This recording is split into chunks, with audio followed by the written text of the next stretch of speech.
Welcome to Psychoanalytic Perspectives on Racism in America. This series explores the enduring presence of racism and the psychoanalytic mechanisms that sustain it, drawing inspiration from key works and current research. Hosts Dr. Karen Messina and Dr. Felicia Powell-Williams explore the complexities of racism through the lens of psychoanalysis as they foster a crucial dialogue on racial inequality. Here are your hosts. Hello.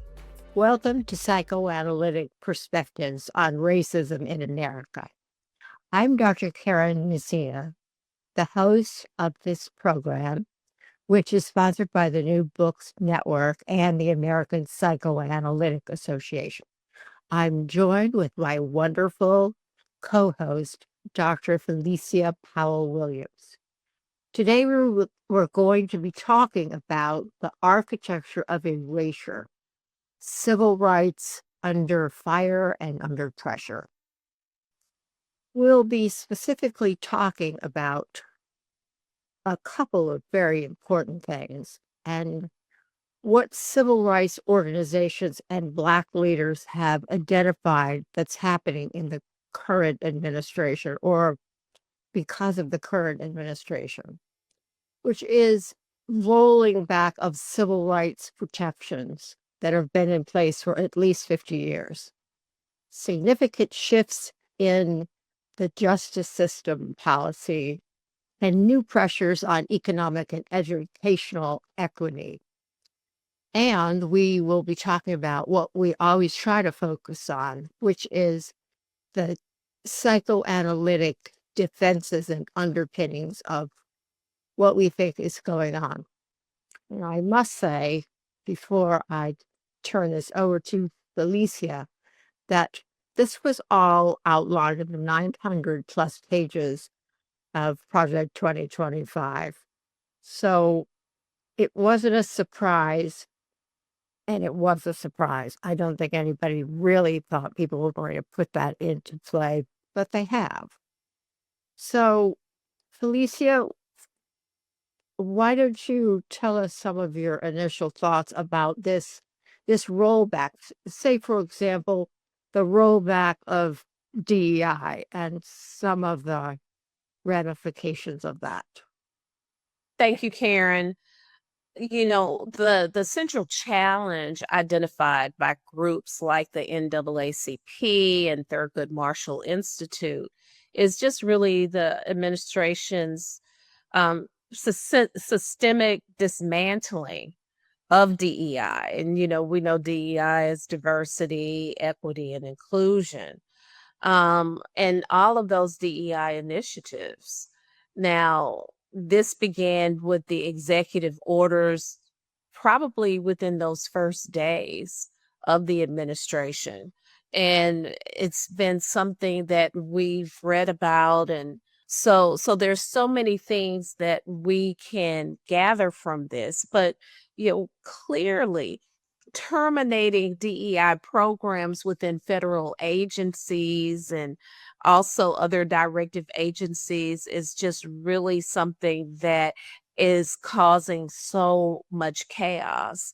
And it's also silencing, you know, history and silencing a way in which we can begin to, not even a way in which we could begin to, but a way in which we were, as a country, as people, being able to show compassion and acknowledge difference and be able to celebrate that difference and be able to make sure that that difference was seen and not put away or not be extinguished, so to speak.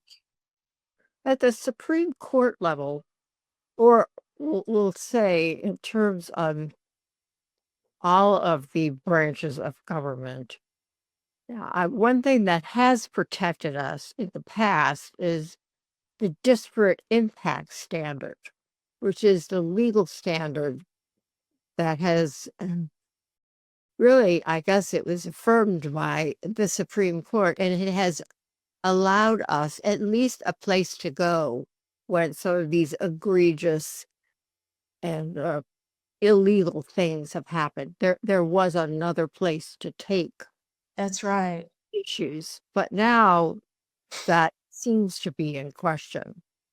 So that's another thing that's really, really um, trying and upsetting. And of course, it's paired with the tough on crime idea, which applies to immigrants and people of color. And I mean, there are a lot of ands here. The federal idea of federal death penalty is really quite alarming because unfortunately, we know many people who are incarcerated.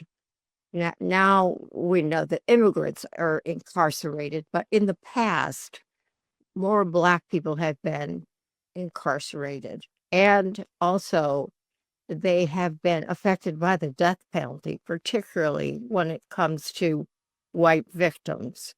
So, Mm-hmm. yeah, inequity all around. And now it's inequity squared or cubed. So, what are your thoughts about the consulting room? There's so many aspects of this.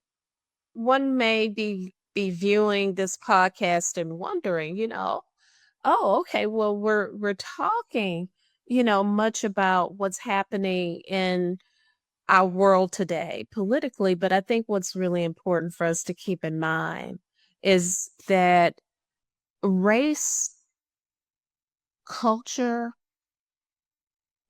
all of those particular pieces enter our consulting rooms every day.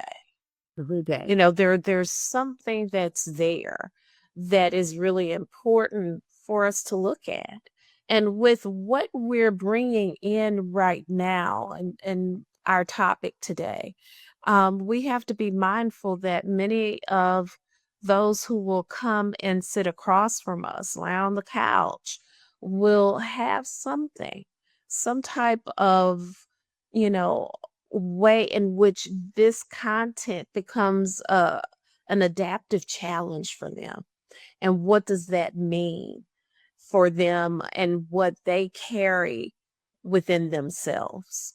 And so I think that that piece is really important. And it's important as we will begin to explore even some of those defense mechanisms that will come up in that analytic work as people bring in all sorts of affective experiences from such things as we're speaking of today, and how can we be with that?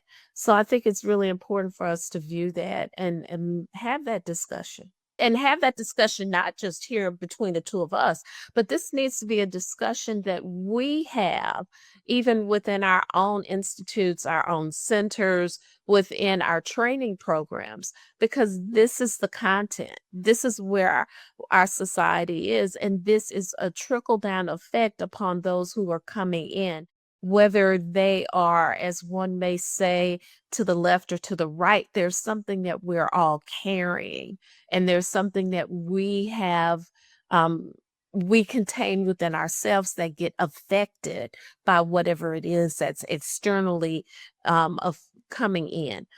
Always you get from, let's say, object relations theory, the inside out. But often, with these societal pieces, there's a lot of that outside going in. And so we have to really take that into account as well. Right. Well, let's talk about some of those defense mechanisms you mentioned. Always very interesting is denial. So, merit-based framework is a profound denial of the existence of systemic racism. Okay, we're just going to do everything by merit now. That's just wiping out systemic racism.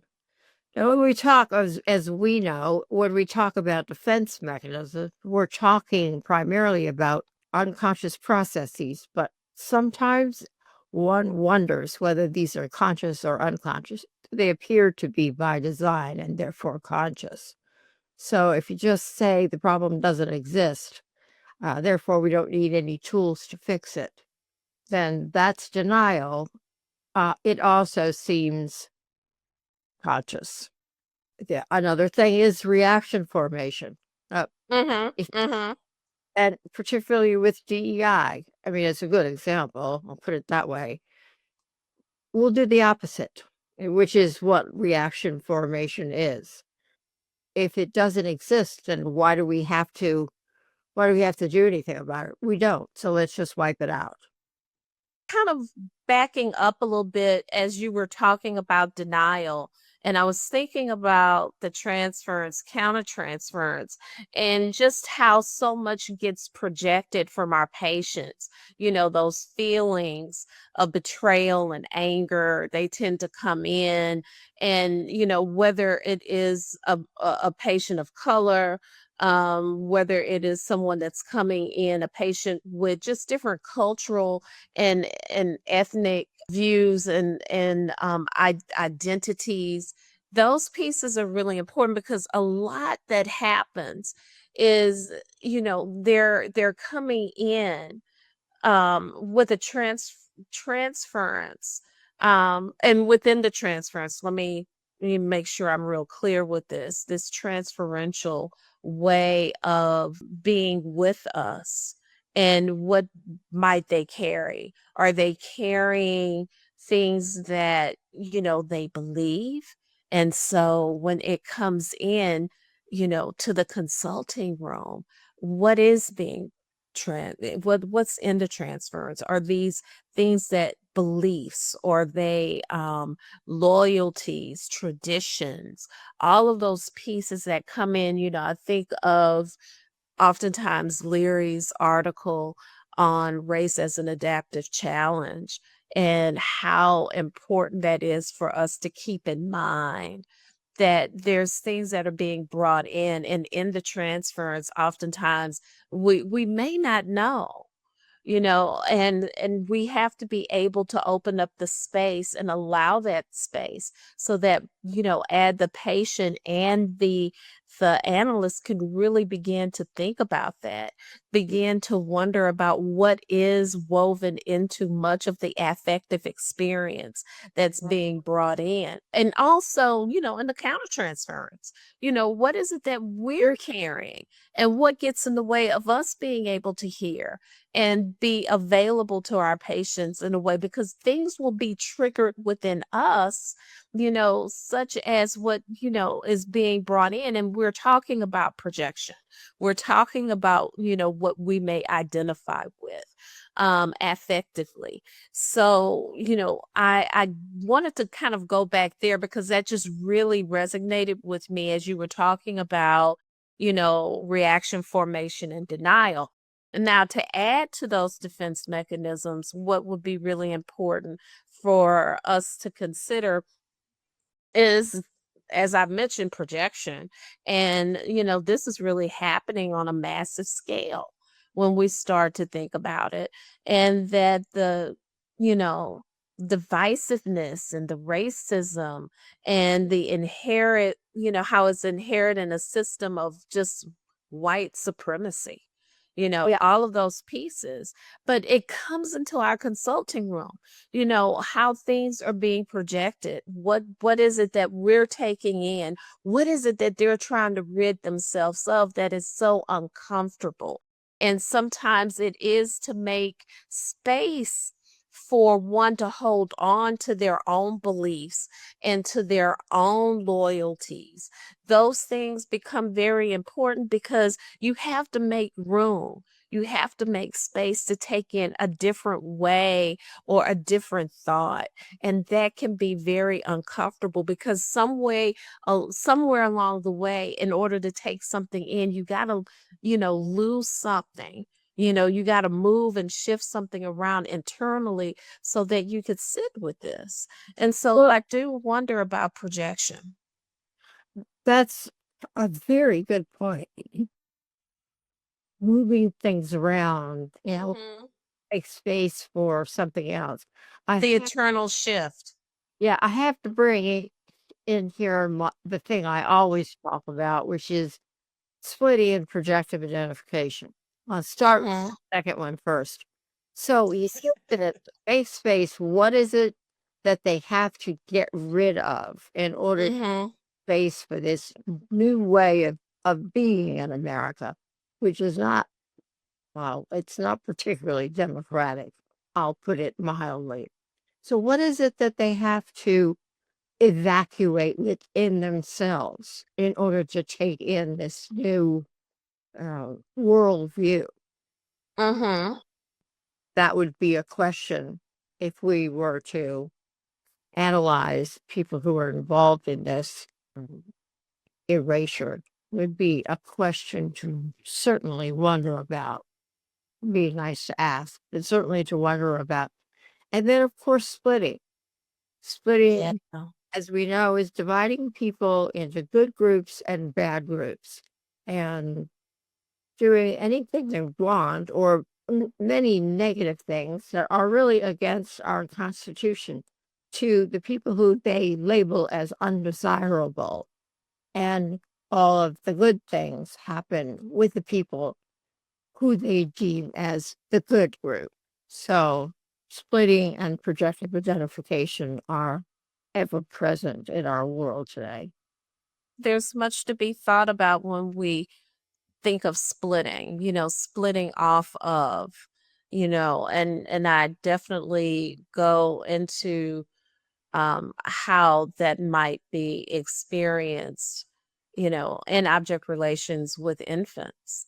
We often talk about in training or just how we think about our work, the splitting of the good and bad, the good breasts, the bad breasts, something that is reliable, something that, feeds and nourishes and is consistent and seems caring, and then the bad is the withholding, the withdrawing, the rejection, all of those pieces that come from it.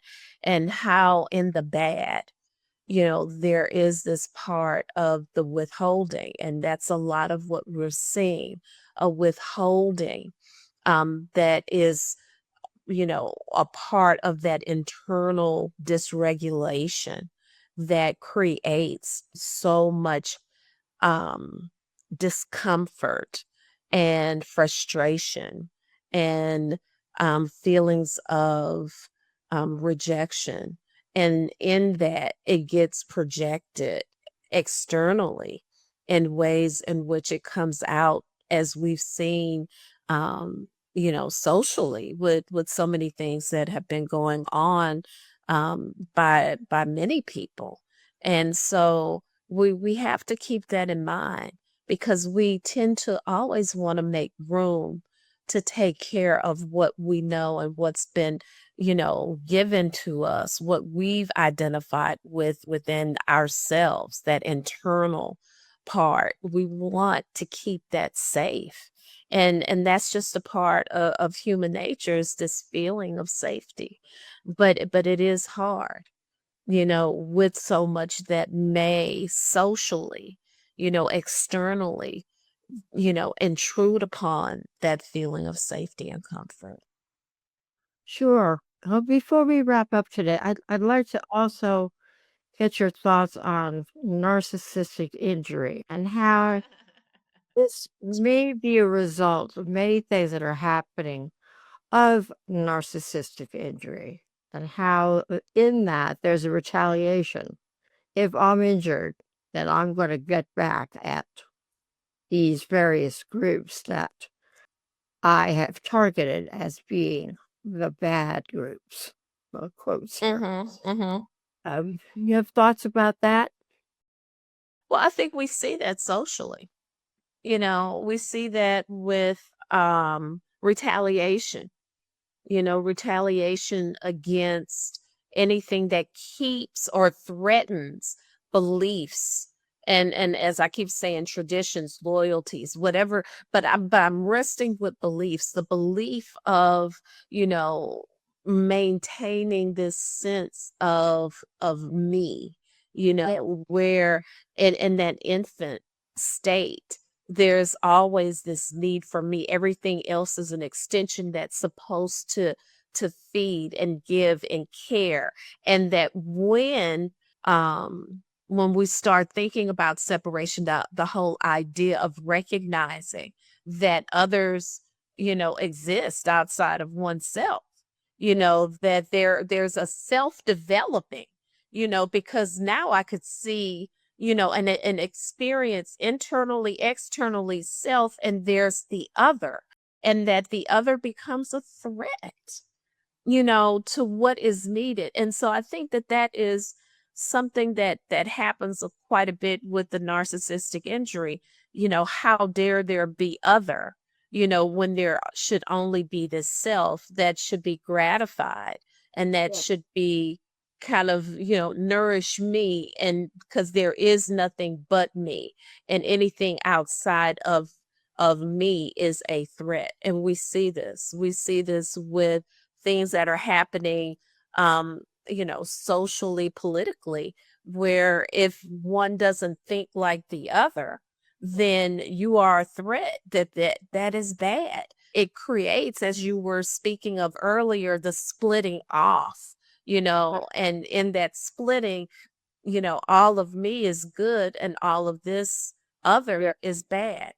Right. So in a way, you could say it's all about me, whoever the me, all about you. Exactly. And what we're holding inside of ourselves, let's not forget that.